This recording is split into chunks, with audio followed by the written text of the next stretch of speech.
Atención amigos, porque estas son las páginas que corresponden a uno de los fraudes más vergonzosos de toda la historia. Alberto Fujimori, después de otro rosario de trampas y cambios de leyes a su favor, recordemos que cambió la constitución política y con ello pudo postular inmediatamente después de su primer mandato y del segundo, decidió postular en miras a un tercer gobierno. Hola amigos, bienvenidos a mi canal. Mi nombre es Ernesto Facho y en esta ocasión les traigo la reseña de un copioso libro sobre una dictadura, cuya historia es tan siniestra como extensa. Aquí podemos encontrar una especie de novela llena de crímenes que alcanzan a llenar 530 páginas. 530 páginas, señores, las cuales han sido escritas por el magíster en Ciencia Política y Gobierno, José Alejandro Godoy. Pero no, esta no es una ficción, sino que son crímenes reales ocurridos aquí, en el Perú, entre los años 1990 y 2000. ¿Cuáles son esos acontecimientos más siniestros del gobierno de Alberto Fujimori? ¿Qué tanto tuvo que ver Vladimiro Montesinos? ¿Es cierto que el fujimorismo es símbolo de democracia y que acabó con el terrorismo?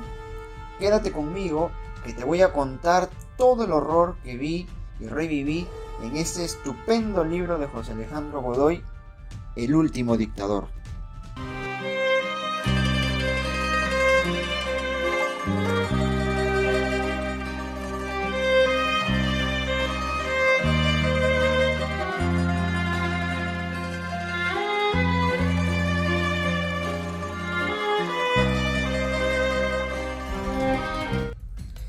El último dictador es, a la vez, un trabajo biográfico exhaustivo y un túnel del tiempo.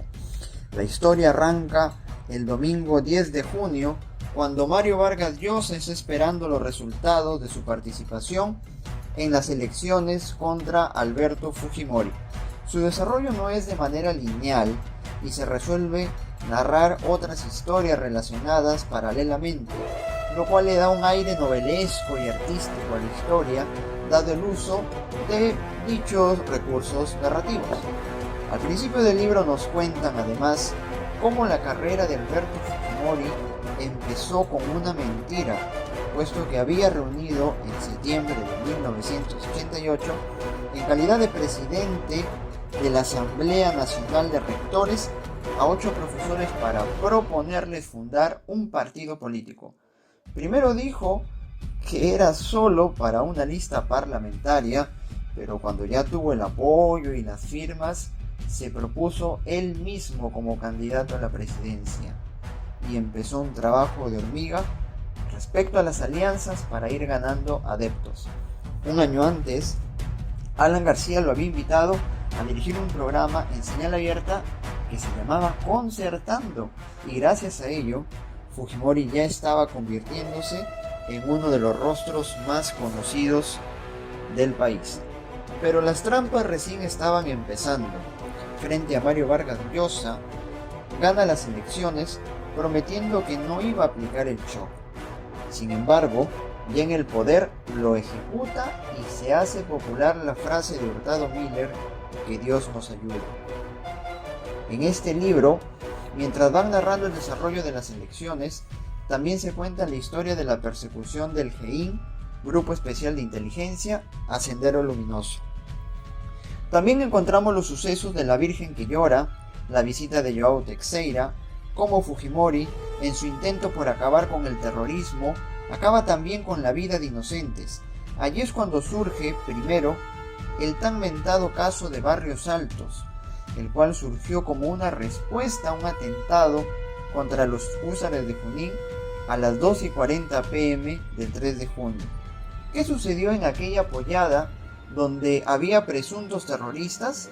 En El último dictador, Godoy nos dice, abro comillas, un miembro del equipo subió el volumen del equipo de la música andina y la música andina invadió el lugar. Abadía comenzó a señalar a los supuestos sospechosos de terrorismo. Comenzaron los disparos, un niño que estaba escondido en uno de los cuartos, Javier Ríos Rojas, vio cómo maltrataban a su padre y salió a buscarlo. Las balas cayeron sobre el menor de 8 años. En el segundo piso nadie escuchó nada. Más de un centenar de casquillos de bala quedaron en el piso. Los integrantes del destacamento arrojaron unos ejemplares del diario Senderista. Por las diferencias que tuvo con el Congreso, Alberto Fujimori decidió disolverlo. El dictador pudo lograrlo gracias a que Vladimiro Montesinos, a través de planes llenos tanto de astucia como de malas intenciones, había puesto sus pies al ejército y, además de ello, Fujimori contaba con mucha popularidad. Pero lo que más me llamó la atención de este episodio fue cuando los miembros del servicio de inteligencia allanaron la casa ubicada en Miraflores del periodista Gustavo Gorriti con ametralladoras y pistolas, cuando le quitan su computadora y, fieles a su estilo, terminan acusándolo de terrorismo. ¿Alguna conexión con el presente?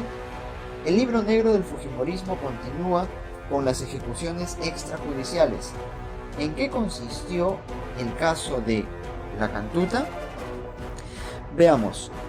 Dice el libro en su página 145. Los miembros del destacamento Colina han señalado que la desaparición forzada y ejecución extrajudicial de 9 estudiantes y un profesor de la Universidad Nacional de Educación, Enrique Guzmán y Valle, se originó como reacción al atentado de la calle Tarate en Miraflores, ocurrido el 16 de julio de 1992. Cierro comillas. Respecto a este caso, que es uno de los más estremecedores del libro y dignos de una película de terror, José Alejandro Godoy nos cuenta, abro comillas: en abril de aquel año, 1991, Arizapana estaba en La Quebrada, una zona quebrada, cieneguilla, vigilando un cargamento de basura que había recolectado durante toda una jornada. El ruido de 2 camionetas de una cabina lo despertó. Bajaron hombres con ametralladoras y linternas. El reciclador subió a un cerro cercano y vio cómo los sujetos comenzaron a cavar la tierra. En los huecos depositaron unas cajas de cartón. A la mañana siguiente, Arizapana se acercó al lugar, tanteó que había cenizas y se topó con un hueso. Cierro comillas. Es decir, eran los restos cadavéricos de los estudiantes eliminados por el grupo Colina. Doña Raida, la madre de Armando Amaro Cóndor, una de las víctimas, llega a reconocer a su hijo entre los muertos porque una de las llaves encontradas encajó en la reja de su vivienda en La Victoria. Inmediatamente ella se puso a llorar. Cuando uno piensa en que tal vez la parte de los asesinatos ya había culminado, nos damos con la sorpresa de que empiezan las ejecuciones a pedido de los amigos de Hermosa Ríos. Una matanza fue incluso por un problema entre tierras ajeno al conflicto con Sendero, y que cuando ya se realizaban las matanzas, se escribían pintas cerca del lugar para dar la impresión de que se había eliminado a terroristas. Respecto a la captura de Abimael Guzmán, el autor es muy claro. No solo en esta candidatura, sino en las anteriores, podemos escuchar a diferentes personas mencionar que Fujimori fue quien realizó dicha proeza. Realmente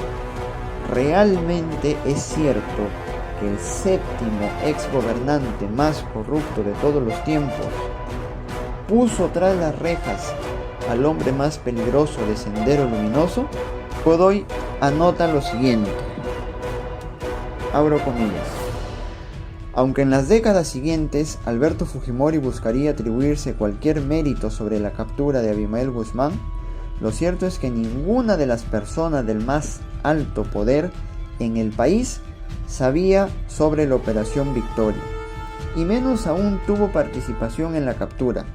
Sin embargo, Alberto Fujimori y Vladimiro Montesinos fueron exitosos en apoderarse rápidamente del éxito policial.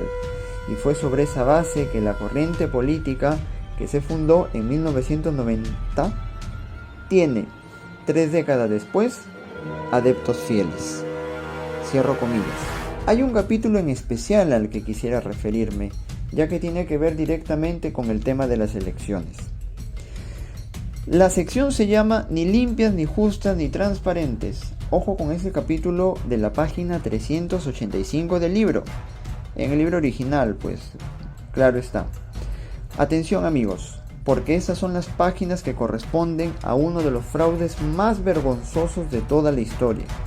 Alberto Fujimori, después de otro rosario de trampas y cambios de leyes a su favor, recordemos que cambió la constitución política y con ello pudo postular inmediatamente después de su primer mandato y del segundo, decidió postular en miras a un tercer gobierno, tercero, no uno, no dos, sino que quiso gobernar 3 periodos como mínimo el país. ¿Quiénes son entonces los que se quieren atornillar en el poder? Saquemos nuestras propias conclusiones. Empieza la campaña sucia contra Toledo.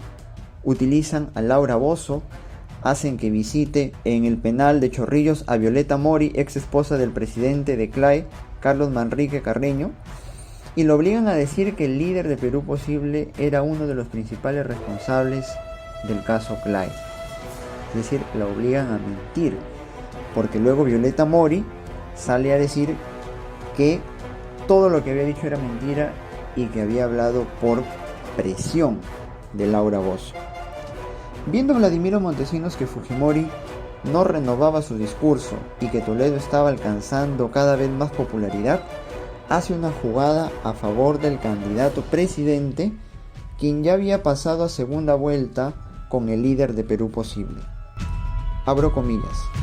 Sorpresivamente, el 12 de mayo de 2000, la Oficina Nacional de Procesos Electorales comunicó al país que descartaba el programa informático con el que había procesado los resultados de la primera vuelta y que, por tanto, presentaría uno nuevo.